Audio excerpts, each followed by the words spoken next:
Chris. Thank you very much. Appreciate it.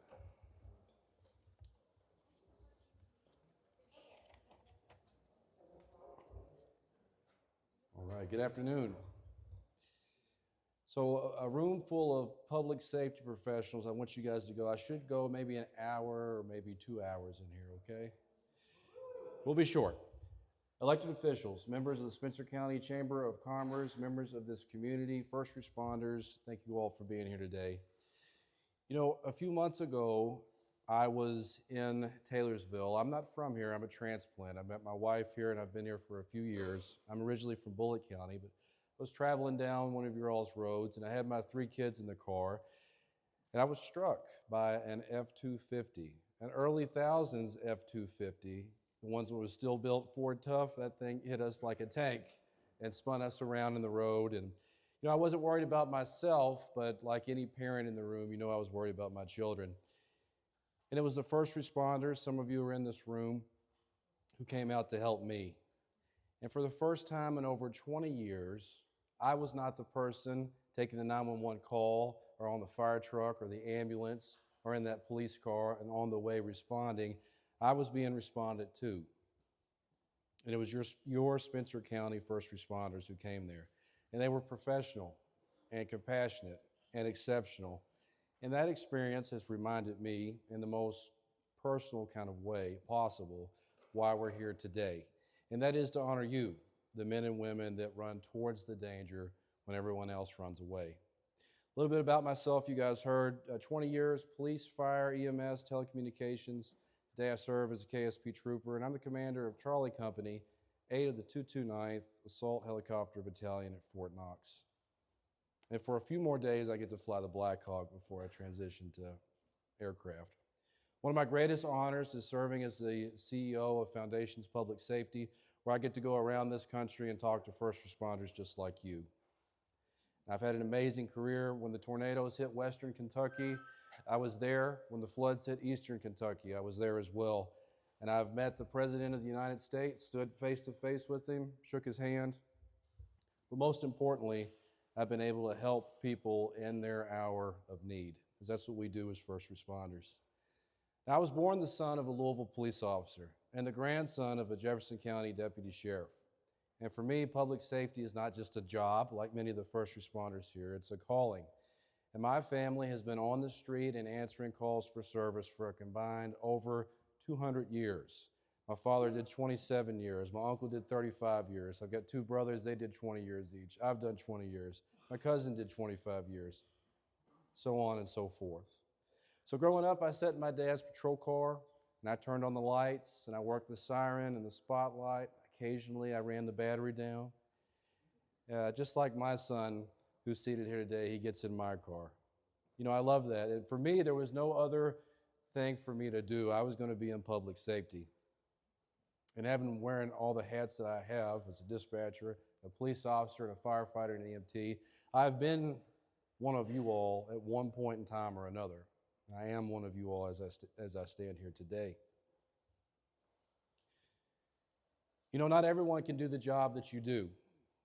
You are special because you can do this. You are called by God to do this. You are set apart. You are different. You don't do this for the money that you make, or the countless nights and weekends that you work, or the missed football games, the Christmas celebrations that you're not there for, or the birthdays that you can't get back, or for the calls that you will remember long after you've answered your last one. Behind the face of every first responder in this room and every first responder everywhere is the heart of a servant that is handpicked by God to minister to people in peril on their worst day. You are set apart because when the world is on fire, you will get on that fire truck and you will race as fast as you can to save people who can't save themselves. You're set apart because when bones are broken and the bleeding won't stop, you'll come running in to fix it. And you're set apart because when the 911 call comes in and that 6-month-old is not breathing and mom is hysterical, you're the voice on the other end of the line that's calm, that'll teach her how to do CPR, that'll save that precious life.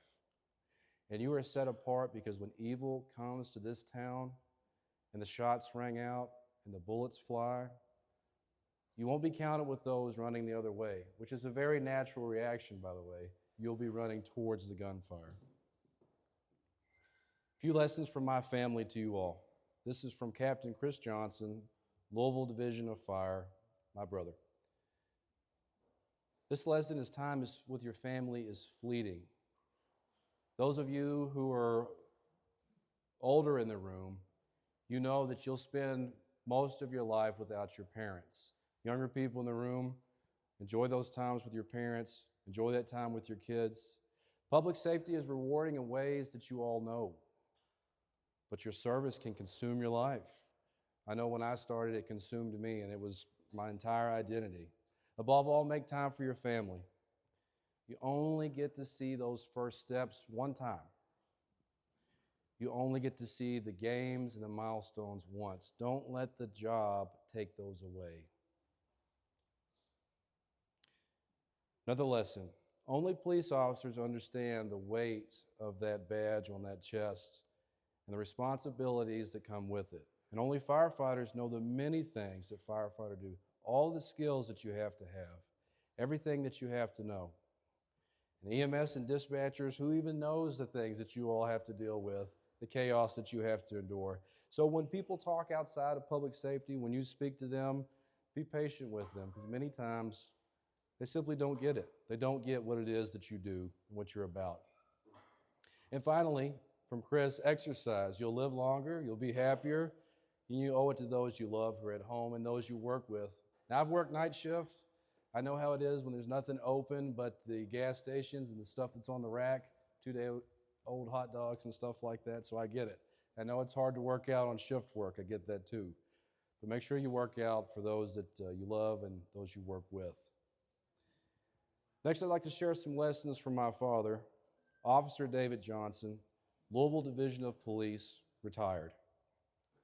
Lesson 1 from him is always treat the public nice.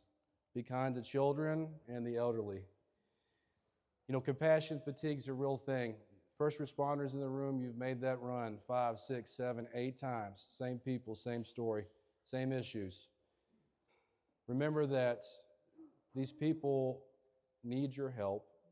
And when you interact with the public inside of a crowd or in a gas station, wherever it may be, take that time. Children think that you're their hero. When they see that uniform that you wear, regardless of what flavor of public safety you're in, they think that you're a hero. They might be scared of you, though, so take a little bit of time if you don't and talk to them. The elderly as well, they want to talk to you. They might be lonely.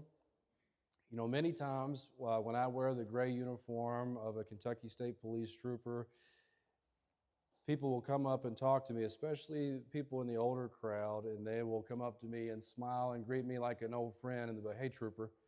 They're not saying hello to me, Matt Johnson, the man. They're saying hello to that symbol of which they've seen for all these years. So when you're in uniform out there, make sure that you're kind to the public. Second lesson from my dad was take pride in everything that you do, whether it be mopping the floor or anything. That means having a clean car and a pressed uniform and knowing what you should know.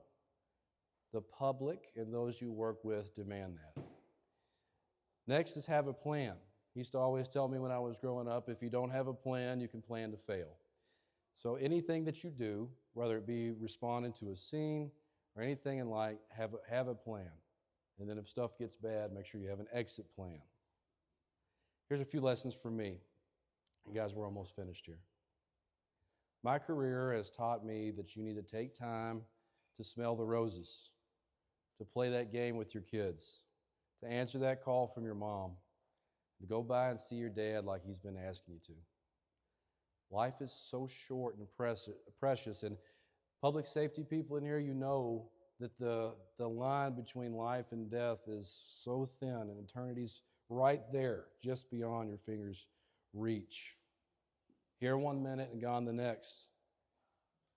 The public safety professionals in the room will tell you that most people, when they cross the veil from this life to the next, do not know that that is going to happen. They have plans. They're going to do things.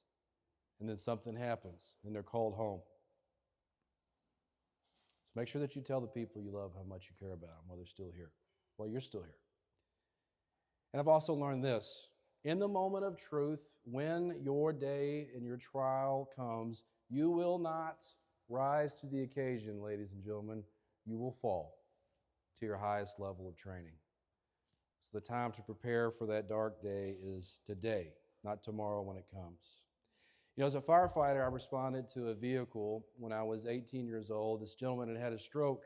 Then he had a worse day because he went and rolled his pickup truck down a hill and it landed on a ravine.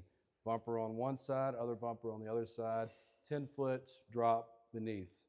Patient's critical. At that time in my life, I was the guy that weighed the least, so I got on the hood and used an axe to pencil the windshield and cut it open. We used the cutters, cut the roof off, put him on a backboard, and we got him out, and he lived. Mission accomplished. We had a roof ladder for non-firefighter types in here. A roof ladder is what you use on the roof.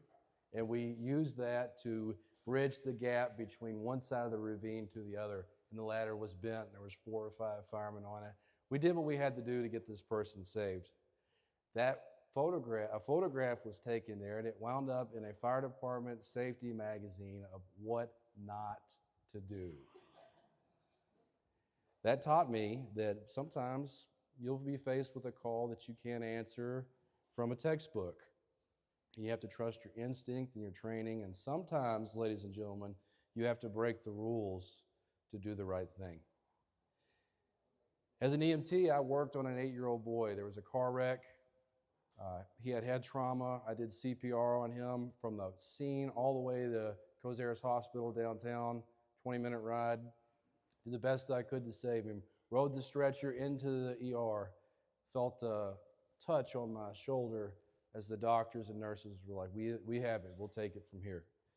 And I let them work him, and I got off, and I stood at the side of the ER, and I sat there, and I prayed that the blood pressure would come back, that the breathing would come back, that the heartbeat would come back, that he would live. And he didn't. And that taught me that if that person could have been saved, if that boy could have been saved, it was me that would have given him that shot. It's not up to me. Sometimes God calls these people home, but we can still feel honored that we attempted to make the difference in that young man's life. As a police officer, I've made hundreds of arrests. Many people, I don't know who they are. They come up to me and they'll say, "Do you remember me?" And I say, "I'm sorry, I don't." Likewise, it happened in a gas station. A young lady who I didn't recognize came up to me and she said, "Do you remember me?" I said, "I don't." And she said, "You saved my life." And I embarrassedly said, "I'm sorry, I don't know who you are. Maybe you have me confused with someone else." And she said that you arrested me and my friend one night about 2 years ago, and because you did that, I went to court. The judge made me go to get rehab, and because I went to rehab, I have been clean for 2 years. And I'm off the drugs that have killed so many of my friends. You saved my life.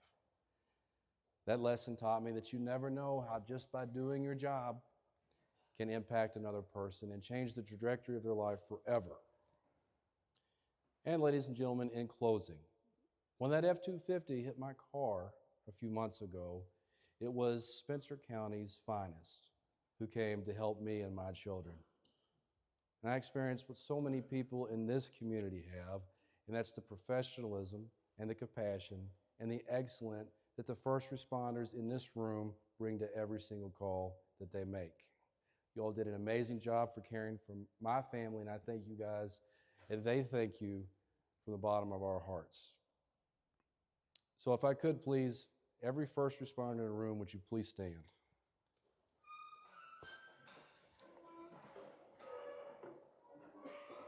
To all the first responders here today, thank you for showing up. Thank you for caring. Thank you for being that line that separates us from chaos and safety. Thank you for who you are and what you do. Know that this community loves you. God bless you. Everybody, please give it up for your first responders.